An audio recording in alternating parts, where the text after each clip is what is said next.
Acres of Diamonds by Russell H. Conwell, Part 3. But a rich man's son can never know that.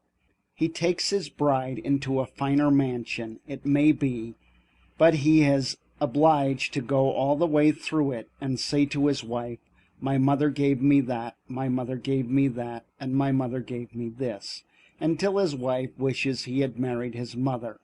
I pity the rich man's son. The statistics of Massachusetts showed that not one rich man's son out of 17 ever dies rich. I pity the rich man's sons unless they have the good sense of the elder Vanderbilt, which sometimes happens. He went to his father and said, "Did you earn all your money?" "I did, my son. I began to work on a ferry boat for 25 cents a day." "Then," said his son, "I will have none of your money." And he too tried to get employment on a ferry boat that Saturday night. He could not get one there, but he did get a place for $3 a week.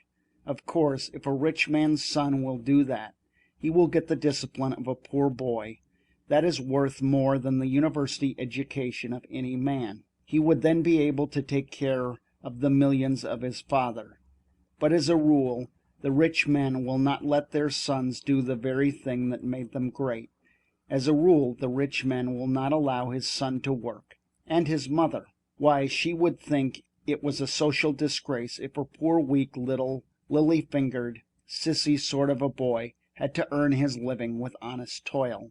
I have no pity for such rich men's sons. I remember one at Niagara Falls. I think I remember one a great deal nearer. I think there are gentlemen present who were at a great banquet, and I beg pardon of his friends. At a banquet here in Philadelphia, there sat beside me a kind-hearted young man, and he said, "Mr. Conwell, you have been sick for 2 or 3 years. When you go out, take my limousine, and it will take you up to your house on Broad Street." I thanked him very much, and perhaps I ought not mention the incident in this way, but I follow the facts. I got on the seat with the driver of the limousine outside, and when we were going up, I asked the driver, "How much did this limousine cost?" $6,800, and he had to pay the duty on it. "Well," I said, "does the owner of this machine ever drive it himself?" At that, the chauffeur laughed so heartily that he lost control of his machine. He was so surprised at the question that he ran up on the sidewalk and around the corner lamppost out onto the street again. And when he got out onto the street, he laughed till the whole machine trembled. He said, "He drive this machine? Oh, he would be lucky if he knew enough to get out when we get there." I must tell you about a rich man's son at Niagara Falls.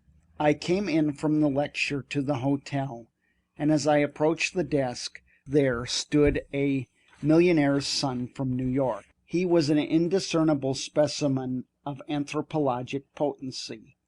He had a skull cap on one side of his head with a gold tassel in the top of it, and a gold-headed cane under his arm with more in it than in his head. It was a very difficult thing to describe that man. He wore an eyeglass that he could not see through, patent leather boots that he could not walk in, and pants that he could not sit down in, dressed like a grasshopper.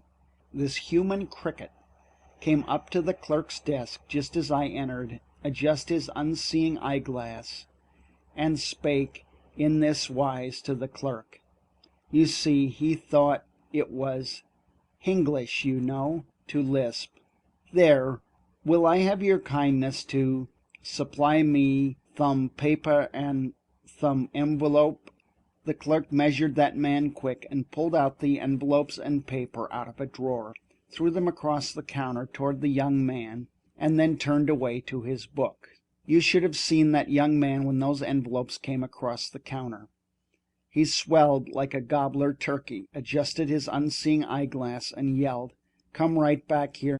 Now there, will you order a servant to take that paper and envelopes to your desk?" Oh, the poor, miserable, contemptible American monkey. He could not carry paper and envelopes 20 feet. I suppose he could not get his arms down to it. I have no pity for such travesties upon human nature. If you have not capital, young man, I am glad of it. What you need is common sense, not copper cents. The best thing I can do is to illustrate by actual facts well known to all of you. A.T. Stewart, a poor boy in New York, had $1.50 to begin life on. He lost 87.5 cents of that on his very first venture. How fortunate that young man who loses the first time he gambles. That boy said, "I will never gamble again in business," and he never did.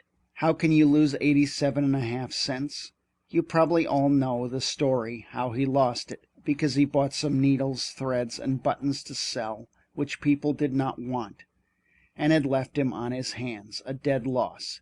Said the boy, "I will not lose any more money in that way." Then he went around first to the doors and asked the people what they did want. Then, when he had found what they wanted, he invested his 62.5 cents to supply a known demand. Study it wherever you choose, in business, in your profession, in your housekeeping, whatever your life, that one thing is the secret of success.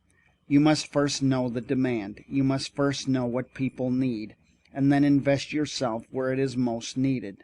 A.T. Stewart went on that principle until he was worth what amounted afterward to $40 millions, owning the very store in which Mr. Wanamaker carries on his great work in New York. This fortune was made by his losing something, which taught him the great lesson that he must only invest himself or his money in something that people need.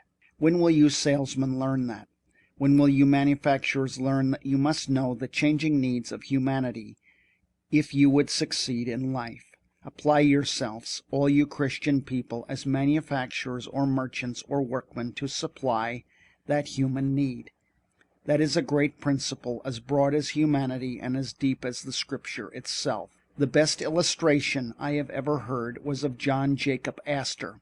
You know that he made his money of the Astor family, and when he lived in New York he came across the sea in debt for his fare. But that poor boy with nothing in his pocket made the fortune of the Astor family on one principle.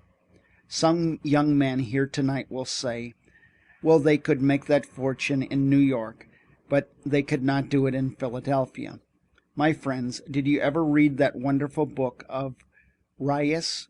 His memory is sweet to us because of his recent death, wherein is given his statistical account of the records taken in 1889 of 107 millionaires of New York. If you read the account, you will see that out of 107 millionaires, only 7 made their money in New York.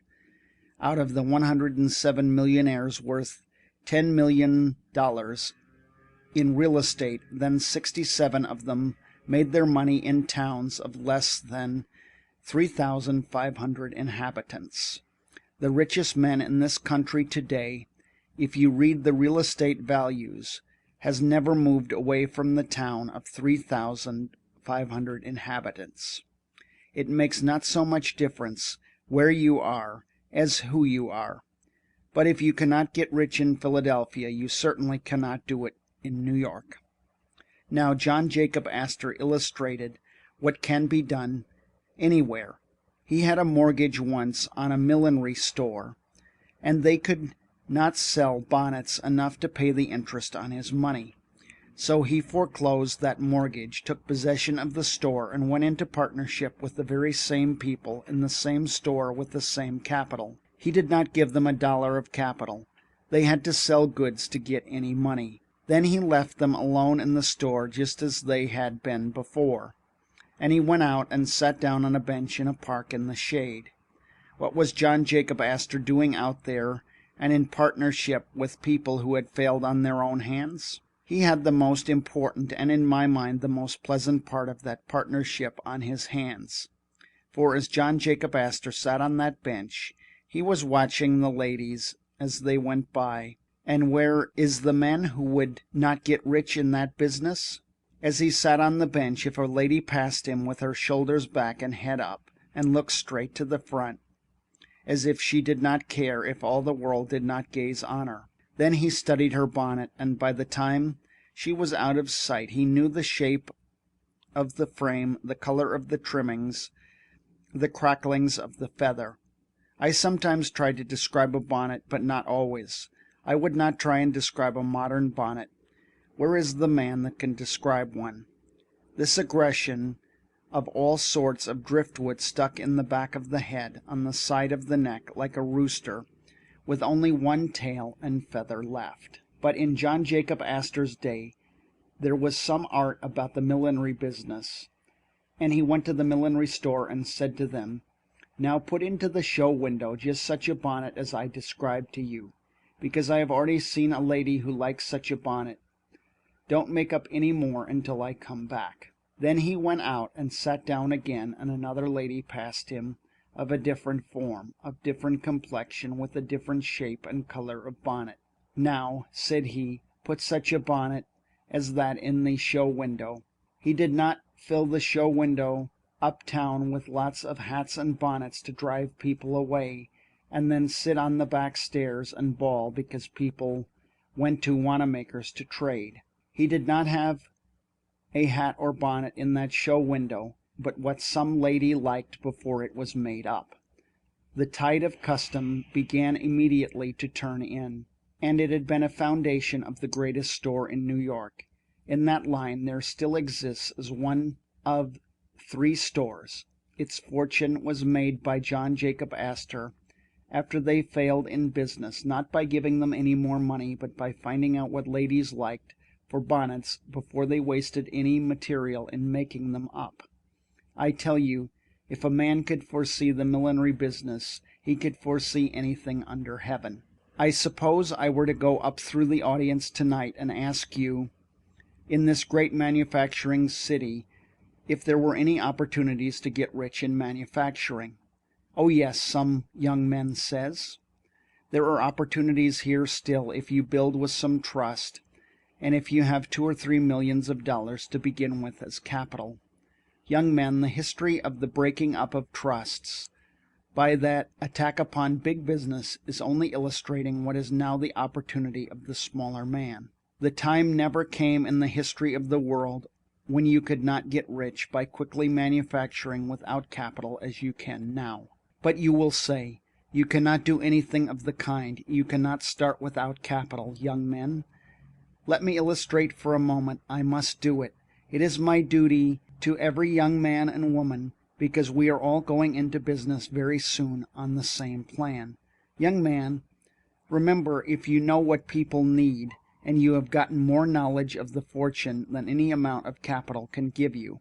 There was a young man out of work living in Hingham, Massachusetts. He lounged around the house until one day his wife told him to get out and work. And as he lived in Massachusetts, he obeyed his wife. He went out and sat down on the shore of the bay and whittled a soaked shingle out into a wooden chain. His children that evening quarreled over it, and he whittled a second one to keep peace. While he was whittling the second one, a neighbor came in and said, "Why don't you whittle toys and sell them? You could make money at that." "Oh," he said, "I would not know what to make." "Why don't you ask your own children right here in your own house what to make?" "What is the use of trying that?" said the carpenter. "My children are different from other people's children. I used to see people like that when I taught school." But he acted upon the hint, and the next morning when Mary came down the stairway, he asked, "What do you want for a toy?" She began to tell him she would like a doll's bed, a doll's washstead, a doll's carriage, a little doll's umbrella, and went on with a list of things that it would take a lifetime to supply. So, consulting his own children in his own house, he took the firewood, for he had no money to buy lumber, and whittled those strong, unpainted Hingham toys that were for so many years known all over the world. That man began to make those toys for his own children, and then made copies and sold them through the boot and shoe store next door. He began to make a little money, and then a little more, and Mr. Lawson, in his frenzied finance, says that a man can be the richest man in old Massachusetts, and I think it is the truth. and that man is worth $100 millions today. He has been only 34 years making it on that one principle, that one must judge what his own children like at other people's children would like in their homes too. To judge the human heart by one's self, by one's wife or one's children, it is the royal road to success in manufacturing. Oh, but you say, he didn't have any capital. Yes, a penknife, but I don't know what he had paid for it. I spoke thus to an audience in New Britain, Connecticut, and the lady 4 seats back went home and tried to take off her collar, and the collar button stuck in the buttonhole. She threw it out and said, "I'm going to get up something better than that to put on collars." Her husband said, "But after what Conwell said tonight, you see there is a need for an improved collar fastener that is easier to handle. There is a human need. There is a great fortune. Now then, get up a collar button and get rich." He made fun of her, and consequently made fun of me, and that is one of the saddest things which ever comes over me like a deep cloud of midnight sometimes. Although I have worked so hard for more than half a century, yet how little I have ever really done. Notwithstanding the greatness and the handsomeness of your compliment tonight, I do not believe there is 1 in 10 of you that is going to make $1 million because you are here tonight. But that is not my fault. It is yours. I say that sincerely. What is the use of my talking if people never do it when I advise them to do? When her husband ridiculed her, she made up her mind that she would make a better collar button. And when a woman makes up her mind, she will, and does not say anything about it. She does it. It was that New England woman who invented the snap button, which you can find anywhere now. It was first a collar button with a spring cap attached to the outer side. Any of you who wear modern waterproofs know that button simply pushes together, and when you unbutton it, you simply pull it apart.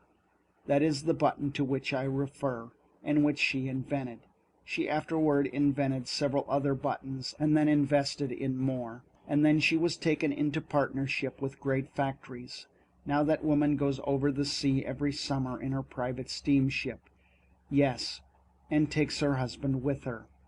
If her husband were to die, she would have enough money left now to buy a foreign duke or count or some other such title that is at the latest quotations.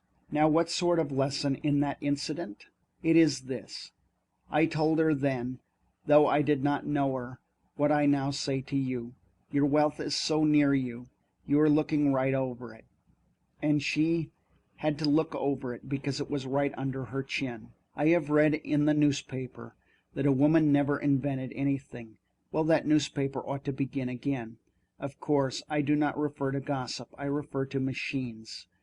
And if I might better include the men, that newspaper could never appear if a woman had not invented something. Friends, think, ye women, think. You cannot make a fortune because you are in some laundry or running a sewing machine. It may be, or walking before some loom. And yet you can be a millionaire if you just follow this almost infallible direction. When you say a woman doesn't invent anything, I ask, who invented the jacquard loom that wove every stitch you wear? Mrs. Jacquard. The printer's roller, the printing press were invented by farmers' wives. Who invented the cotton gin of the South that enriched our country so amazingly? Mrs. General Greene invented the cotton gin and showed the idea to Mr. Whitney, and he, like a man, seized it. Who was it that invented the sewing machine?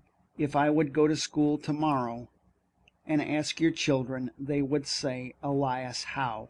He was in the Civil War with me, and often in my tent I often heard him say that he worked 14 years to get up that sewing machine, but his wife made up her mind that one day they would starve to death if there wasn't something or other invented pretty soon. So in 2 hours she invented the sewing machine. Of course, he took out the patent in his name. Men always do that. Who was it who invented the mower and the reaper? according to Mr. McCormick's confidential communications so recently published. It was a West Virginia woman who, after his father and he had failed altogether in making a reaper and gave it up, took a lot of shears and nailed them together on the edge of a board, with one shaft of each pair loose, and then wired them so when she pulled the wire one way it closed down, and when she pulled the wire the other way it opened. Then and there she had the principle of the mowing machine. If you look at the mowing machine, you will see that it is nothing but a lot of shears. If a woman can invent a mowing machine, if a woman can invent a jacquard loom, if a woman can invent a cotton gin, if a woman can invent a trolley switch, as she did and made the trolleys possible, if a woman can invent, as Mr. Carnegie said, the great iron squeezers that laid the foundation of all the steel millions in the United States, we men can invent anything under the stars. I say that for the encouragement of the men. Who are the great inventors of the world? Again, this lesson comes before us. The great inventor sits next to you, or you are the person yourself. Oh, but you will say, I have never invented anything in my life. Neither did the great inventors until they discovered one great secret. Do you think it is a man with a head like a bushel measure, or a man like a stroke of lightning? It is neither. A really great man is a plain, straightforward, everyday, common sense man. You would not dream that he was a great inventor if you did not see something that he had actually done. His neighbors do not regard him as so great. You never see anything great over your back fence. You say there is no greatness among your neighbors. It is all away off somewhere else. Their greatness is so ever simple, so plain, so earnest, so practical, that the neighbors and friends would never recognize it. End of part 3.